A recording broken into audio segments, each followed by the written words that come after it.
Essa célula Esta apresentadora a gente conferência já, será gravada agora. então, essa célula apresentadora a gente vai fagocitar o receptor de TSH e ele vai conversar através do MHC classe 2, CD86, CD28 com o linfócito T helper 2.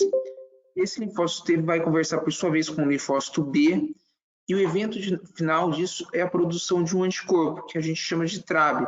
Traduzindo em inglês, seria um anticorpo contra o receptor de TSH.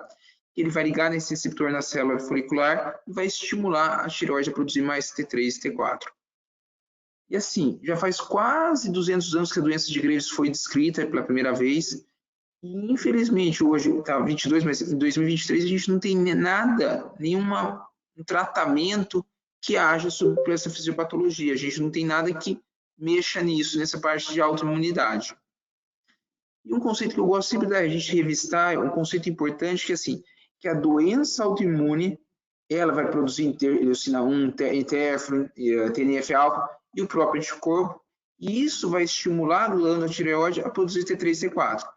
E esse T3 e T4 vai agir sobre o sistema autoimune, produzindo mais interleucina, mais TNF, mais o próprio TRAB. Então, existe o conceito que é importante falar dessa persistência, dessa imunodesregulação. Quanto mais hipertiroidismo, pior a doença autoimune. Quanto mais doença autoimune, pior o hipertiroidismo. O que a gente tem hoje, assim, a visão é uma visão centrada no paciente, onde as escolhas do tratamento a gente sempre deve ponderar com o paciente. Essa informação deve ser transparente, ter uma visão alinhada com as necessidades do paciente, a decisão deve ser compartilhada não só entre o médico, mas o médico e o paciente, e a escolha do tratamento deve levar considerações como o conforto físico e emocional do paciente. Eu acabei de falar para vocês, se a gente não tem um tratamento que age sobre a fisiopatologia da doença, por definição, esses tratamentos são incompletos ou apresentam falhas. E a gente vê, aqui olhando o gráfico, você vê que nos últimos 80 anos, muita pouca coisa mudou em relação ao tratamento. Nós temos as drogas antiroidianas, nós temos o radiodo e a cirurgia, que é o menos usado, mas é o mais antigo deles. Todos apresentam alguns benefícios e todos apresentam alguns pontos de fraqueza também. O que a gente vai falar hoje, vai falar um pouco do radioso, que vocês conhecem até melhor do que eu, e falar talvez um pouco mais das drogas antiroidianas. Desculpa. Que é o tratamento que nós, endocrinologistas, usamos mais, tanto no Brasil como no mundo, Estados Unidos e Europa. A primeira opção é sempre a droga antiroidiana.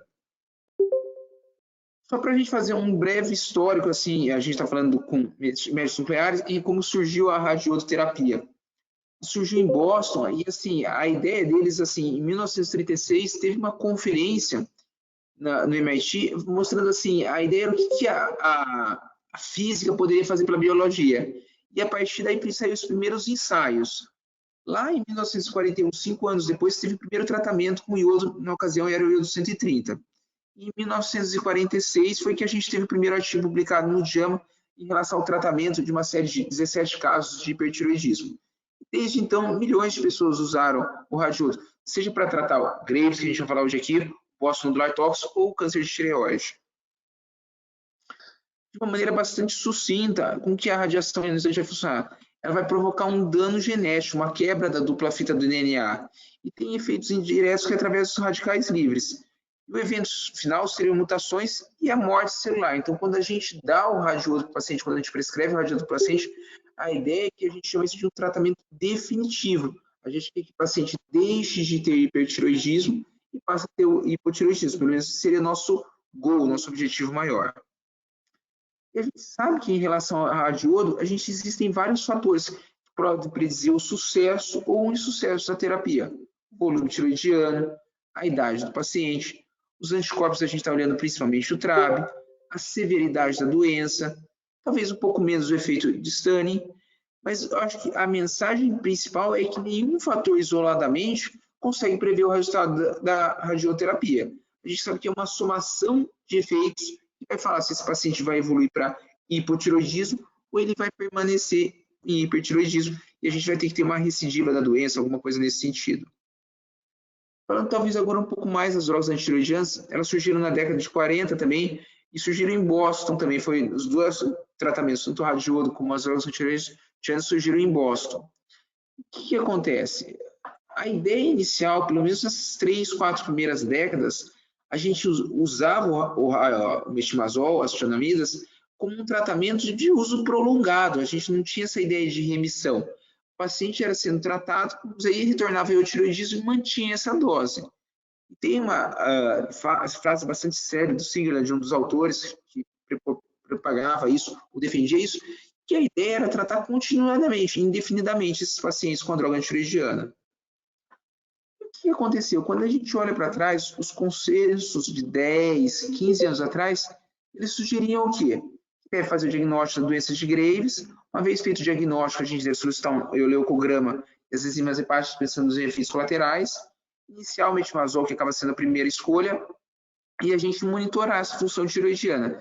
E a gente teria que, depois de 12, 18 meses, eventualmente 24 meses, seria o fim do tratamento. Aqueles pacientes que não entraram em remissão definida por estar em eutiroidismo, eles deveriam ser submetidos a um tratamento definitivo, seja o radiodo, seja a cirurgia.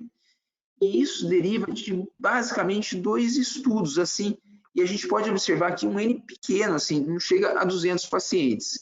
Mas a ideia naquele momento era que o tratamento prolongado não agregaria mais em termos de remissão do paciente. E essa meta-análise com esses 2 estudos mostra alguma coisa nesse sentido, que não teria benefício do tratamento prolongado.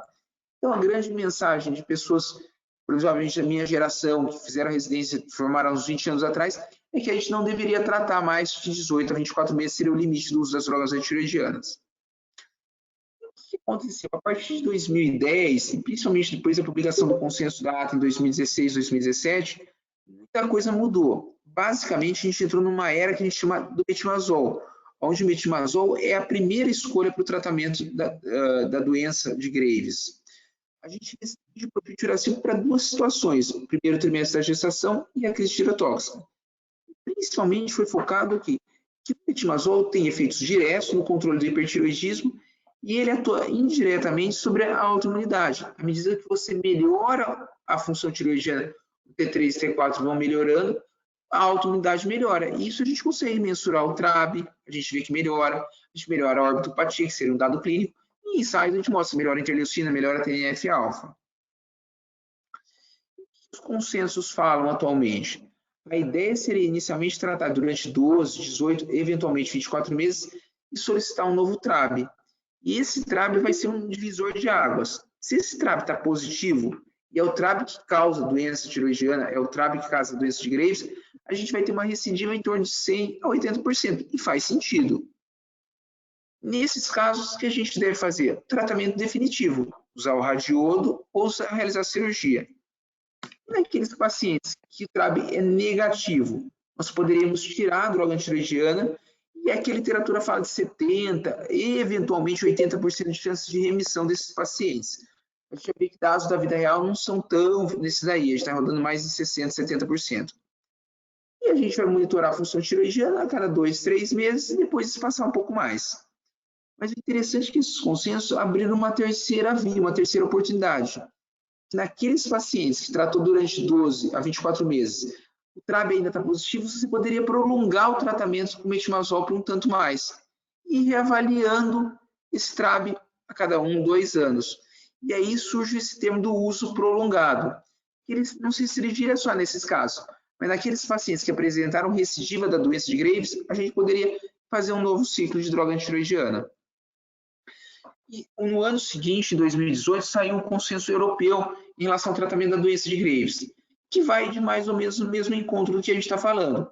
Inicialmente, trataria com drogas antireoidianas. Naqueles pacientes que têm TRAB positivo, a gente faria um novo ciclo. E aqueles pacientes que recidivaram após a parada do metimazol, nós poderíamos reintroduzir o metimazol e agora pensando num prazo longo para esses pacientes e usar em baixas doses. Então, o que eu gostaria de conversar um pouco de vocês é o que está mais assim, que a gente observa mais que a literatura está caminhando para esse lado e a prática nossa, é quais são as evidências que a gente tem em relação ao uso prolongado do metimazol em baixas doses. E aqui, baixas doses, a gente está falando de doses de 5 a 10 miligramas em relação ao tratamento por dia desses pacientes. Vamos explorar um pouco os efeitos colaterais, se existem, quais são, a evolução da orbitopatia, a qualidade de vida, o tempo em eutiroidismo e, por fim, a remissão da doença de Graves seria o nosso principal goal. Aqui tem uma série de estudos mostrando o uso prolongado do tratamento com metimazol, na maioria dos casos foi isso aí. Mostrando que a gente tem quase 1.000 pacientes que usaram, e o follow-up foi grande, foi de 2 anos até 12 anos, e nesses casos nós não tivemos nenhum caso de efeito colateral. A gente teve um caso apenas com propiltirosil depois de 7 anos, foi um caso de vasculite em pele. Então, mostrando que ele é bastante seguro em relação a isso. Em relação à evolução da orbitopatia, a gente tem 3 grupos dedicados a estudar isso. Primeiro, o grupo da Holanda, que mostrou aqueles pacientes com orbitopatia severa, pacientes que já fizeram radiação, fizeram cirurgia descompressiva, falou foi de 41 meses, nenhum paciente piorou a orbitopatia. O grupo da Dinamarca, mostrando um N maior, de 108 pacientes, mostrando que aqueles pacientes que tiveram orbitopatia severa também foi bastante seguro o uso de baixas doses de metimazol. Por fim, o nosso grupo aqui na PUC, a gente avaliou 124 pacientes e a gente comparou com o radiodo. Mostrou que no follow-up de quase 8 anos, a gente só teve piora de um paciente. Eu acho que a grande mensagem é que é bastante seguro. Naquele paciente com orbitopatia, seja ela moderada, seja ela severa, o uso crônico da droga antiroidiana é bastante seguro para a gente usar e esses pacientes não pioram. Quando a gente compara com o radiodo, eles até apresentam uma melhora. Em relação à qualidade de vida, a qualidade de vida geralmente ela é avaliada através de questionários, e aqui está a avaliação através do SF36, mostrando que não tem diferença naqueles pacientes que usaram radiodo comparado com baixas doses de metimazol. Um ponto que é bastante impactante é em relação ao peso que a gente observa e tem surgido dados em relação a isso. Aqui mostrando dados do nosso trabalho, mostrando que aqueles pacientes, quando restabelecem o eutiroidismo com metimazol, eles ganham peso, mas ganham um peso menor quando comparado ao radiodo. Depois a gente pode até discutir o porquê disso, porque que o radiodo ganha mais peso. Mas existem dados europeus também mostram esse sentido. Aquele paciente que usou o radiodo, ele acaba ganhando um pouco mais de peso. E aqui talvez seja a principal coisa. O que a gente quer? Aquele paciente que usou o radiodo, está tomando a droga, fica em eutiroidismo. E aqui novamente mostrando aqueles pacientes que usam baixas doses 5 mg, 10 mg, eventualmente 2,5 mg de metimazol por dia, apresentam um melhor controle da função tiroidiana quando comparado com o radiodo. Qual que é o problema disso?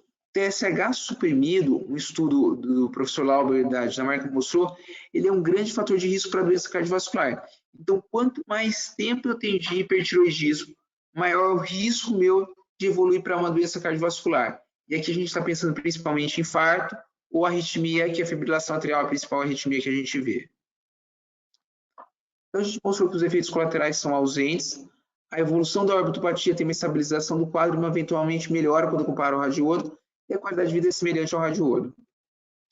Vamos falar agora em termos de remissão da doença de Graves. Qual que é a possibilidade desse paciente remitir se usar? Essa meta-análise, eu particularmente não gosto muito dela, mas é sempre bom citá-la. Ela estudou um N baixo de pacientes, desses 6 estudos que ele cita, 3 são realizados em adolescentes, em crianças. Mas o ponto é que existe uma relação, ela não é linear, mas que mostra quanto mais tempo você trata esses pacientes, aumenta as chances de remissão.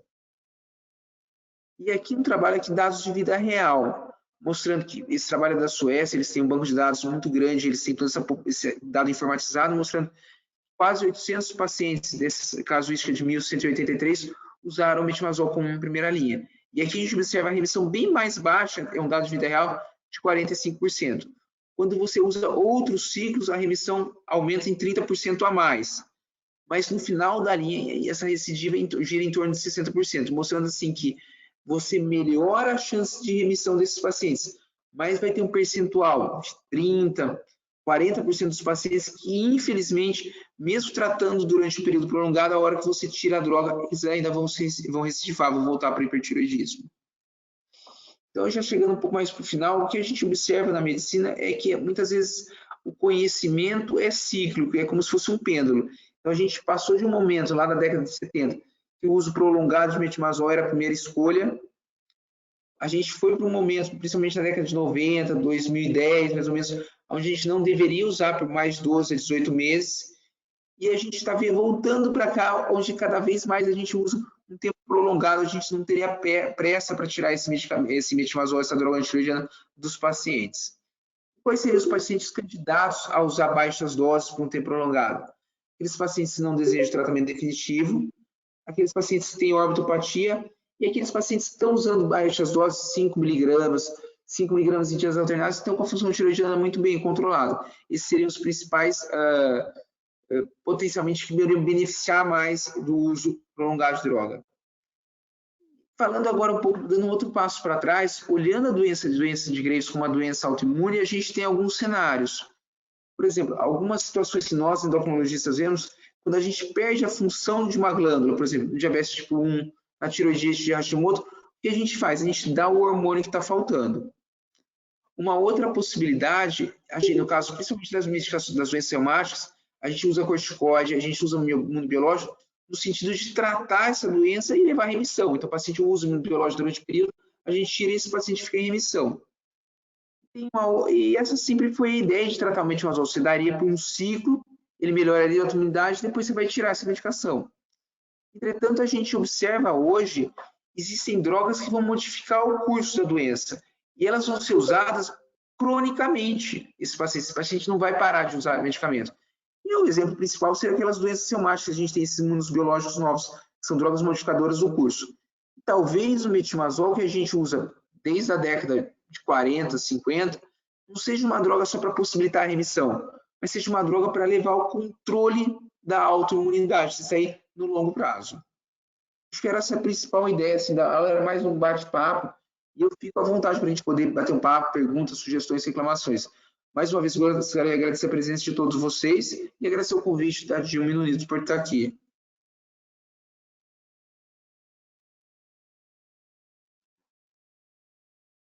Danilo, deixa eu te perguntar, eu queria saber, fiquei curiosa, por que os que eles usam radiodo ganham mais peso? Não tem uma única explicação, então tem algumas coisas. Primeiro, o que acontece? Esses pacientes que usam radiodo, eles tendem a ficar mais tempo em hipotiroidismo do que quem usa baixas doses. Então, talvez seja esse hipotiroidismo que leva a ganhar de peso. Uma segunda coisa que acontece é o seguinte, Dilma, quando você está em hipertiroidismo, você vai ter um aumento do seu metabolismo basal. Você come mais, mas você não engorda, você tende a emagrecer. E o que a gente acredita? Quando você estabelece o eutiroidismo, esses set points lá no hipotálamo, você é desajustado isso. Então você acaba comendo um pouco mais do que você está acostumado. Tem a questão do seguinte, quando eu reponho o hormônio tiroidiano, eu estou dando só o T4. E existem alguns pacientes, por causa de polimorfismo da deiodinase tipo 2, eles não conseguem converter o T4 em T3. E isso iria levar a uma diminuição, uma perda desse metabolismo basal no longo prazo, entendeu? Imagina que fosse a ideia, assim, a gente vai daqui para São Paulo, eu vou dando 3 passos por dia, você vai dar 2. Em algum momento essa distância começa a abrir, a gente começa a ver mais, entendeu? É uma coisa que talvez um dia a gente perceba, mas ao longo de anos essa distância parece um pouco maior. Então, essa é uma das teorias que existem em relação a isso. Ok, obrigada. Porque se eu falar para o paciente que vai tomar radiodo, vai ficar mais gordinha, vai ser complicado. Ninguém vai querer fazer. Gente, mais perguntas?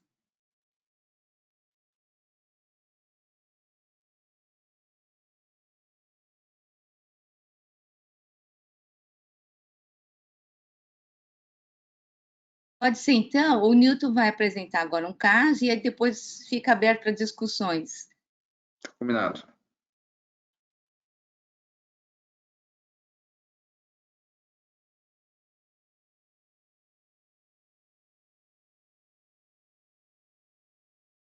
Ô César, como é que faz para compartilhar a tela aqui? Doutor, já tornei o senhor apresentador para aparecer para um botão na sua tela para compartilhar a tela. Ah, já compartilhei aqui. Não sei se vocês estão vendo a tela, não? Estamos vendo sim, doutor. Certinho. Então, beleza. Muito obrigado, César. Claro. Bom, boa noite a todos. Estou vendo que essa aula do Danilo, conforme combinado, ele deu um enfoque clínico, mas eu trouxe aqui duas sequências de imagens para fomentar uma discussão num tema específico, tá bom? Então, a gente está aqui meio distante de vocês, então, aproveitando um período de descanso, mas recomendo que as pessoas que não conhecem venham visitar Bonito, porque de fato é muito bonito, viu? Então, daqui são só algumas fotos que foram feitas durante os nossos passeios aqui.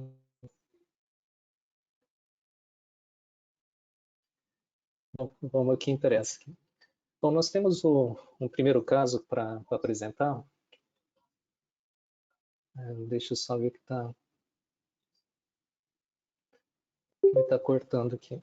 Bom, é uma paciente atualmente com 68 anos que já vinha em segmento clínico com diagnóstico de doença de Graves, né?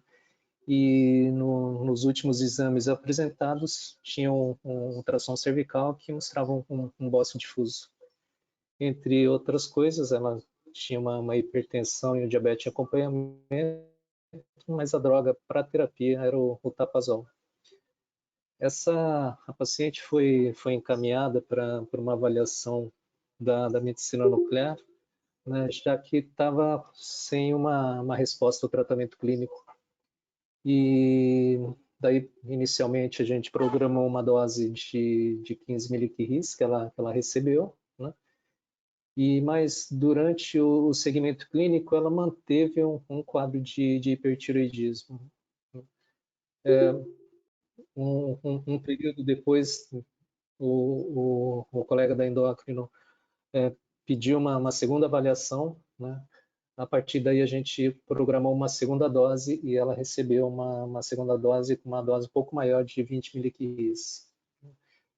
Naquela oportunidade, então, ela tinha essa imagem de cintilografia de tireoide com tecnésio e uma captação de iodo 131 superior a 50. Né? Essa paciente tem um histórico também de possivelmente uma dose de iodo prévia, né, antes de chegar a esse endócrino que encaminhou o caso. Mas a gente não tem nenhum registro de quanto foi a dose, quando foi a dose, né? Então a gente está trabalhando hoje com um caso que possivelmente acabou tomando 3 doses de radioiodo. Bom, em termos de conduta dessa paciente, essas doses de radioiodo, segundo a recomendação do ATA, elas podem ser repetidas, né? Mas a gente também tem uma segunda discussão em paralelo, que é justamente mudar a opção do tratamento definitivo para a cirurgia em pacientes que não respondem ao tratamento com radioiodo, né? A partir de algum momento. Né? Então, essa paciente, no caso, foi encaminhada para terapia cirúrgica, né? Mas essa paciente ainda não retornou para o endócrino que acompanha, então eu ainda não tenho informações. Tá bom? Eu vou aproveitar já passar o segundo caso para a gente depois entrar na discussão. Bom, essa paciente também é uma paciente que hoje está com 65 anos, já em segmento clínico com diagnóstico de doença de Graves e também com orbitopatia. Né? Ela também vinha usando o tapazol quando foi encaminhado para a gente para fazer a terapia com radiodo. Né? Naquela época, ela tinha uma captação de 24,1% na cintilografia com tecnésio. Bom, diferente do caso anterior, essa paciente ficou quase 2 anos, né, sem uso de tapazol, não apresentando nenhum quadro de recorrência do hipertireoidismo. Tá? Mas no final desse período, né, em 2019, ela fez, por conta de alterações laboratoriais clínicas, uma cintilografia com tecnésio de novo, uma captação de 2,4%, está acima do normal já, né? E aí ela veio encaminhada para a gente com um diagnóstico só, doença de Graves, não vinha mais nenhuma informação, né? E aí foi programada uma segunda dose para ela. Então, o que nós temos aqui de imagem, essa é a imagem da cintilografia antes da primeira dose, né? Onde nós temos, então, a glândula tiroide difusamente captando, mas uma grande área de menor concentração caudal à glândula, né? E quando a gente pega o estudo da cintilografia antes da segunda terapia, a captação daquela área inferior, né, caudal à glândula tiroide, mostra uma captação bem mais evidente do que a gente tinha no primeiro estudo, né? Então, a gente tem aqui uma condição assim, clínica bem específica, né? Então, a síndrome Marie-Lenhardt, e que também é um quadro aí que a gente observa, tá, justamente nesse tipo de situação, que é o hipertiroidismo persistente ou recorrente após a iodoterapia, né? Como habitualmente a gente acaba nessas aulas não discutindo esse tipo de assunto, então, propositalmente eu coloquei esses dois casos, né, essas duas imagens, para a gente debater um pouquinho, não só com os médicos nucleares que estão presentes aqui, que são os colegas de equipe, mas também aproveitando os colegas da endócrino, e eu acabei vendo aqui que tem a Kátia, a Soninha de Botucatu, o Jorge de São Paulo, da USP. Então, como eles também trabalham com protocolos diferentes de doses, eu acho que seria de grande contribuição a participação desses colegas aí. Lembrando que esse tipo de situação, né, o hipertiroidismo persistente ou recorrente, não é muito comum na nossa prática, principalmente quando a gente usa os protocolos de dose de iodo, mesmo as doses fixas, né? Hoje a gente está trabalhando com doses de 15 miliquirris, mas provavelmente o Danilo trabalhou na época com doses de 10 miliquirris também, então com 10 mil já não era muito frequente, com 15 é menos frequente ainda esse tipo de situação. Então, eu queria aproveitar então esse momento para deixar aberto para vocês poderem fazer considerações ou discussões a respeito desse tema. Ô, Nilton, deixa eu fazer, posso começar as perguntas? Eu fazer umas perguntas, Claro, vamos lá. O que a gente tem, mas não é desse tema, mas a gente chegar nisso também. O que a gente tem observado, assim, pelo menos os dados da literatura mostrando que cada vez menos se usa o radioiodo para o tratamento da doença de Graves, como primeira linha de tratamento, entendeu? E isso não é uma tendência só do estado de São Paulo, é uma tendência meio global. Vocês percebem isso na medicina nuclear, que chega menos pacientes com doença de Graves para vocês tratarem como primeira linha? É uma coisa que vocês e todos os médicos, colegas médicos nucleares têm essa percepção? Ou é algo que vocês acham que não mudou ao longo do tempo, ao longo dos anos? Bom, vamos dar a minha percepção.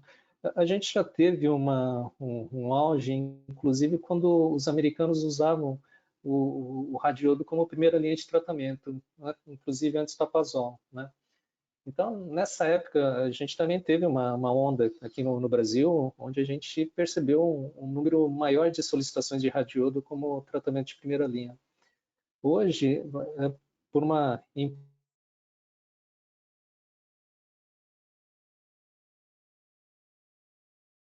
você apresentou, né, com uso prolongado, inclusive pelo que você falou de metimazol, do tapazol, a gente percebe, inclusive, assim, os casos onde a gente usa a terapia, né, tem realmente diminuído. Essa é a percepção que eu tenho, né?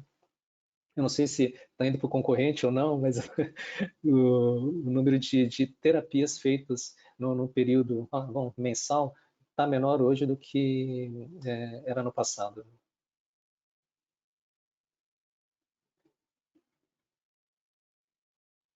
E uma outra pergunta, assim, uma coisa que também é só para a gente poder assim trocar figurinha.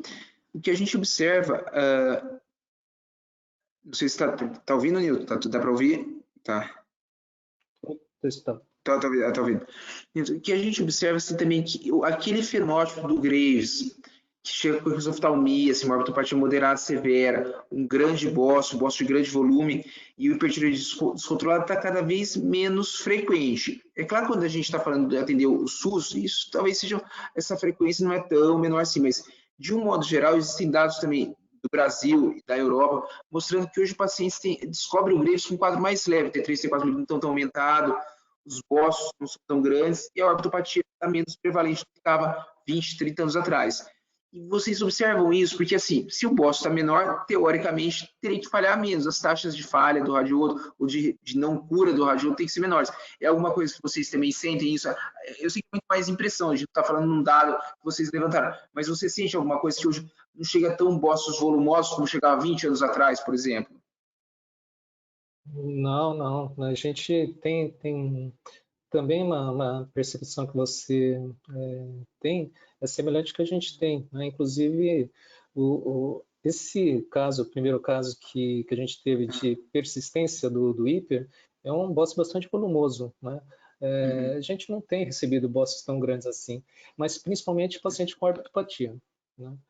Então, quando a gente recebia esses pacientes com ortopatia, muitas vezes a gente já recebeu paciente com muita atividade inflamatória, que hoje a gente nem faria radiodo, né? Esperaria reduzir um pouco esse quadro para poder dar o radiodo junto com o corticoide, né? Mas como esses pacientes geralmente estão começando uma terapia mais precoce, estão com uma doença mais controlada, eles acabam vindo para a gente já numa fase onde realmente o metimazol não está segurando, mas a doença não está tão ativa assim. Entendi. Perfeito, muito obrigado aí pelas. Não, tranquilo.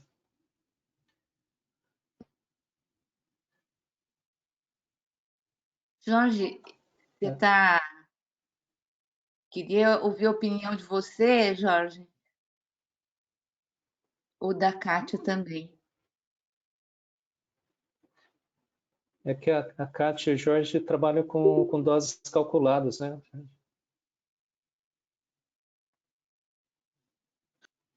Oi, Newton, tudo bom? Vocês me escutam? Oi, Jorge, tudo bem? Perfeito. Então, eu gosto de dose calculada, eu tento fazer na maioria dos meus pacientes, e assim, quando a gente faz dose calculada e atinge aí pelo menos o preconizado aí dos 300 grays em tecido tiroidiano, a taxa de falha fica muito baixa, né? Então a gente tem 95% de sucesso no primeiro tratamento. E esse é um número que eu acho que é muito real, esse número dos 300 grays, porque ele não é um número só obtido no tratamento em trabalhos que avaliaram pacientes com doença de Graves, mas também é a estimativa de dose necessária para ablar remanescente tiroidiano normal no paciente que teve câncer de tiroide. Então, eu acho que a gente deve sempre, por estar usando radiação no paciente, tentar otimizar ao máximo o desfecho, né, com o nosso tratamento numa única tacada só.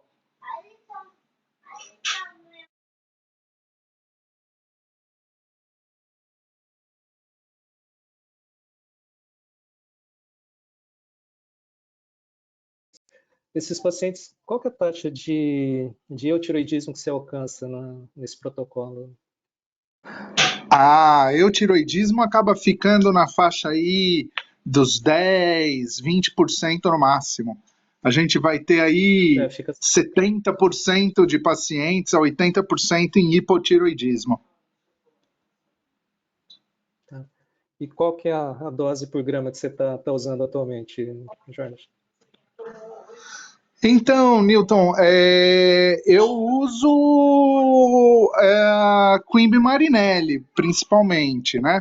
Quando a gente trabalha com uma dosimetria mais refinada, principalmente aqui no Hospital das Clínicas, aí a gente usa o método MIRD, né?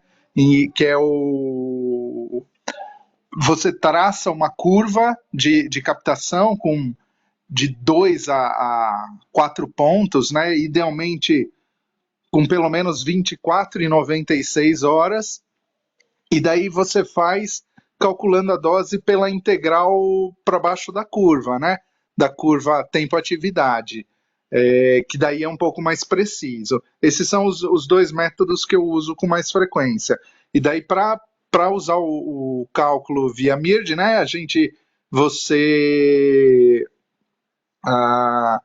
faz a estimativa de massa, calcula o tempo de residência do iodo na tireoide do paciente, e daí usa algum software de dosimetria. O que eu tenho mais afinidade chama Mirdose Olinda.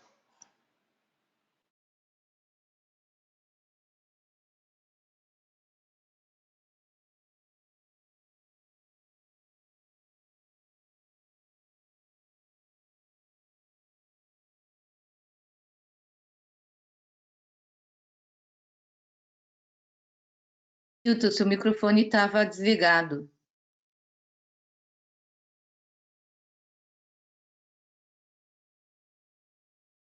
Acho que travou. E a percepção que eu tenho, só complementando aí o que vocês estavam discutindo, é realmente que o número de pacientes, assim, tanto no Hospital das Clínicas quanto no privado, diminuiu mesmo de pacientes fazendo dose terapêutica para Graves.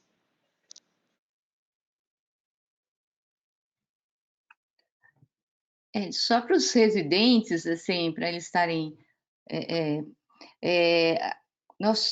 para fazer a dose calculada, como o Jorge falou, a gente precisa de alguns dados, o volume da tireoide, né? E a captação de 24 horas. Em termos práticos, para nós, principalmente assim, que tratamos pacientes do SUS ou mesmo de convênio, muitas vezes a gente não tem essa captação de 24 horas com iodo 131. Então, por isso, a gente, no nosso serviço, a gente adotou a dose fixa, porque é muito mais prático e porque a gente não tem as condições ideais para cálculo de dose. Né? Embora sabe-se hoje que tem vários trabalhos mostrando que existe tanto a dose calculada como a dose fixa e se equivalem, né?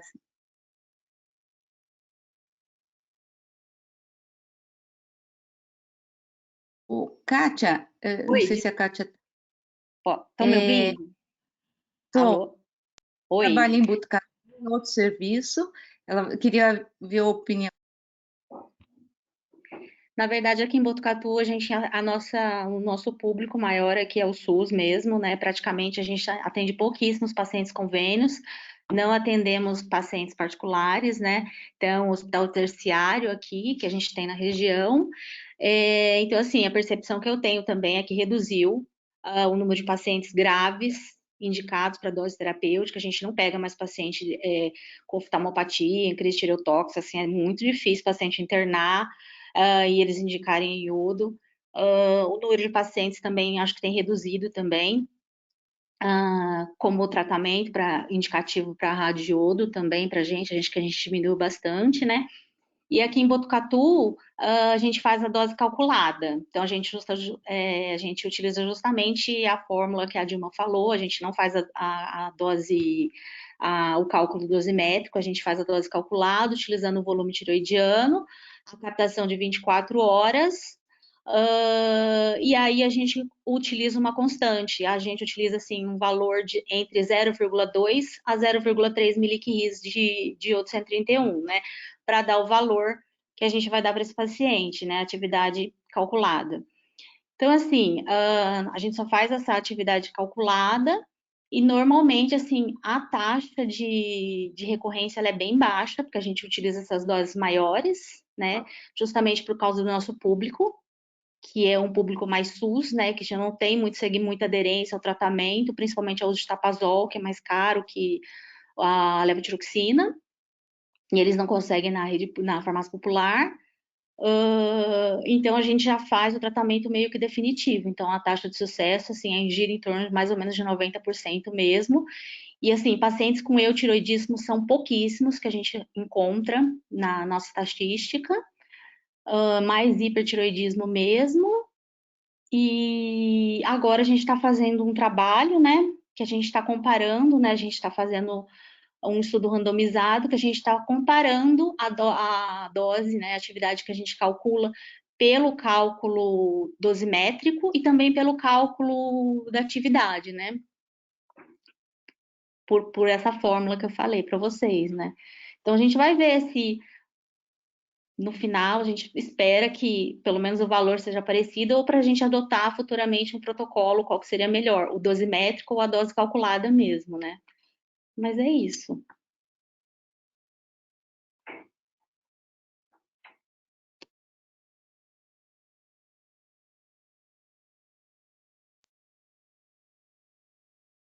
E,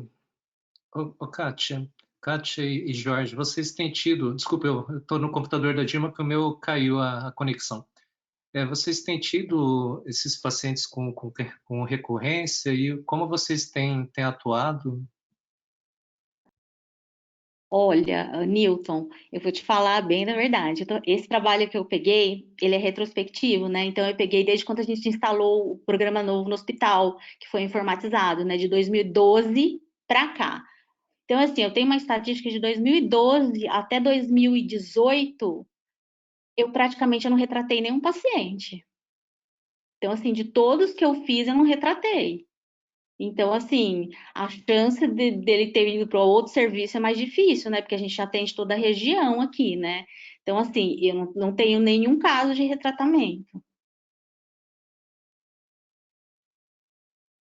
Aqui também, assim, os casos que acabam precisando de um retratamento usando dose calculada ou um protocolo dosimétrico é de contar no dedo. Tanto que viram aqueles casos que a gente lembra depois, que a gente usa para aula.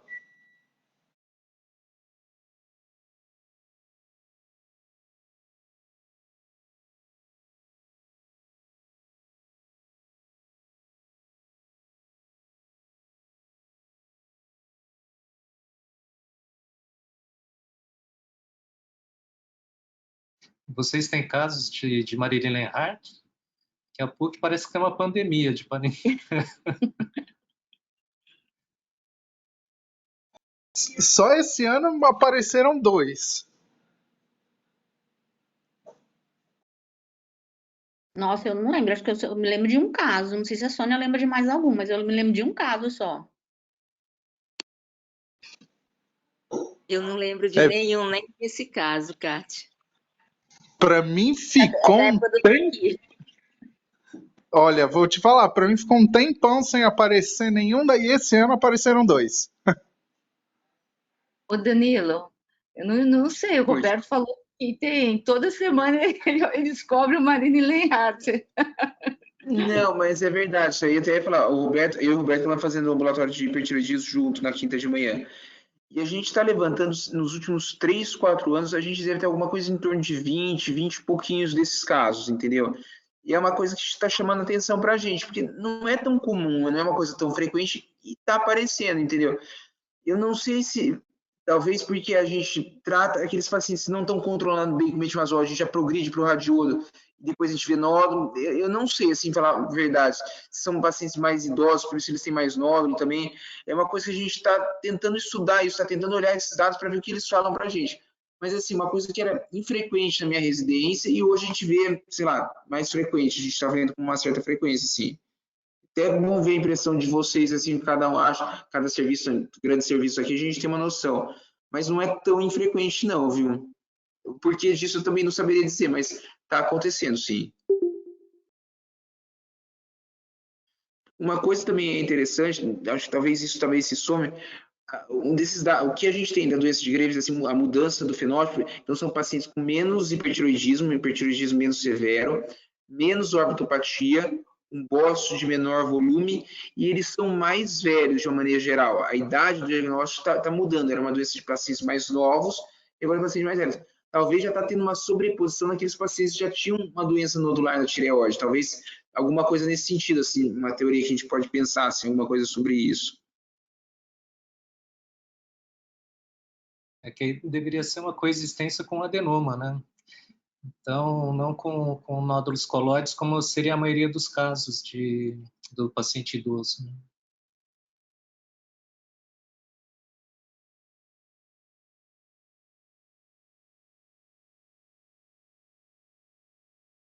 Alguém tem mais alguma pergunta, questionamento? Aproveita a oportunidade que o Danilo está aqui, é difícil falar com o Danilo. Eu queria fazer uma questão aí para o Danilo, aproveitar do expertise aí. Danilo, meu nome é Sônia, eu também sou da Unesp de Botucatu, e eu queria perguntar para você, porque assim, a gente já passou por várias fases, né? Primeiramente, a gente levava, o foco principal era levar para o eutiroidismo, né? Atualmente, a nossa demanda é para levar para o hipotiroidismo, por uma facilidade de tratar a nossa população. Eu estou vendo, né, assim, na sua aula, que agora tem uma tendência a tentar manter mais para o eutiroidismo, né? Essa tendência atual, voltar a conduzir para o eutiroidismo? Sônia, boa noite, muito prazer, obrigado pela pergunta. Você está falando daqueles pacientes que usam radiodo, é isso? Você está falando daqueles pacientes que vão caminhar para o radiodo, é isso? Você está falando de manter o eutiroidismo? Era essa a pergunta? Não, de um Ou modo do geral, uso da assim, droga? você clínico Não, endocrinologista, né, qual que seria a sua opção para o seu paciente? eu acho que tem um viés bastante grande que a gente faz. A gente talvez seja um grupo que estuda muito droga tiroidiana, fala muito disso daí, de droga antiroidiana. Mas o que a gente observa, assim, em termos de linhas gerais, a droga antiroidiana, o metimazol, é a primeira escolha de tratamento. No Brasil, na América Latina, nos Estados Unidos, na Europa, na Ásia, primeira escolha. E existe uma tendência cada vez maior de usar por períodos maiores a droga antiroidiana. Não teria um que tinha no passado de usar 18 meses, 24 meses, acabou o jogo. Cada vez se usa por mais tempo isso daí. Então, eu acho que existe essa tendência, é uma coisa meio que mundial isso, entendeu? Por que se usa radiodo, a gente talvez tenha que se debruçar um pouco disso. Mas quando se usa o radiodo, eu vejo que se usa com o objetivo de levar ao hipotireoidismo, ou seja, um tratamento definitivo. Assim, o objetivo é que o paciente tenha hipotireoidismo e repor a levotiroxina. Mas existe, assim, cada vez mais a gente está usando droga antiroidiana como primeira linha e por um período maior de tempo. Acho que era essa a pergunta, Sônia. Era assim, não, era exatamente assim, porque assim, no passado, né, quando eu fiz a minha residência, bem no passado, a gente, assim, nós tínhamos ambulatório, a medicina nuclear tinha ambulatório, né, de tiropatias, em que a gente procurava o eutiroidismo mesmo, né. Então, a dose, né, a atividade por grama de volume efetivo, em vez de 0,2, 0,3, né, de 200 a 300 microquirri por grama, a gente dava de 80 a 140, né, dependendo, né, do volume, né, se a tireoide era heterogênea e tal. Então, assim, com esse range, a gente levava para o eutiroidismo, em quase todos. Aí a gente mantinha acompanhando, né, por muito tempo. Tem pacientes que a gente acompanhou, assim, vários anos depois que ele fez a remissão, né, mas, assim, hoje, no nosso ambulatório, a tendência dos endócrinos é solicitar o hipo. Né? Então, a gente passou a usar 200 a 300 visando o hipo, mas como uma solicitação dos médicos endocrinologistas. Talvez pela nossa população, né? Desse difícil manejo, dessa perda de aderência, né? De tudo isso. Não, eu concordo, sim, Sônia, assim, eu acho que quando vai para o radiodo, o objetivo é o hipotireoidismo, e geralmente é o mesmo perfil que a gente vê aqui, é aquele paciente que não tem uma adesão ao tratamento, está sempre oscilando a função tiroidiana, ou está usando altas doses, tipo 30, 40 miligramas de metimazol, há um tempo você vê que você não consegue baixar, então esse paciente seria um bom candidato pro radiodo, assim, entendeu? E, assim, por mais que a gente goste da droga tiroidiana, o que eu falo muito para os residentes, assim, quanto mais tempo o paciente ficar em hipertiroidismo, maior o risco de ter uma doença cardiovascular. T3 e T4 é muito nocivo para o miócito, para a célula miocárdica. Então, a gente tem que ser, assim, de uma maneira mais pragmática, entendeu? Tem pacientes que vão tomar medicamentos por 10, 15, 20 anos e vão controlar numa boa, mas tem pacientes que não vão controlar. E esses pacientes precisam de um tratamento definitivo. Aí o radiodo é uma ótima opção. A cirurgia no SUS sempre está uma fila enorme, existe uma prioridade dos casos de malignidade, então eu vejo com muito bons olhos esses casos.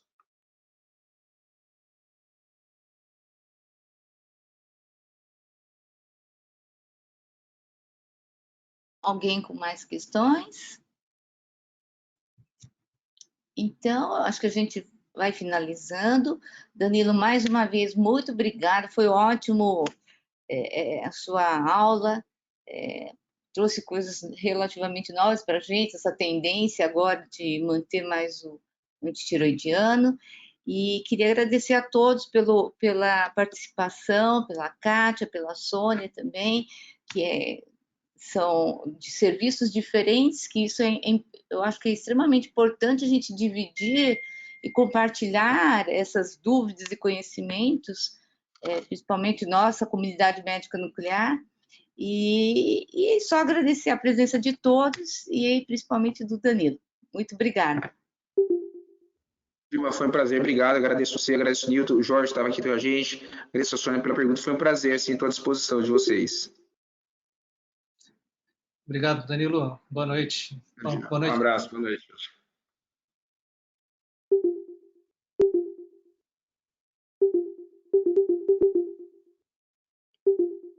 Boa reunião.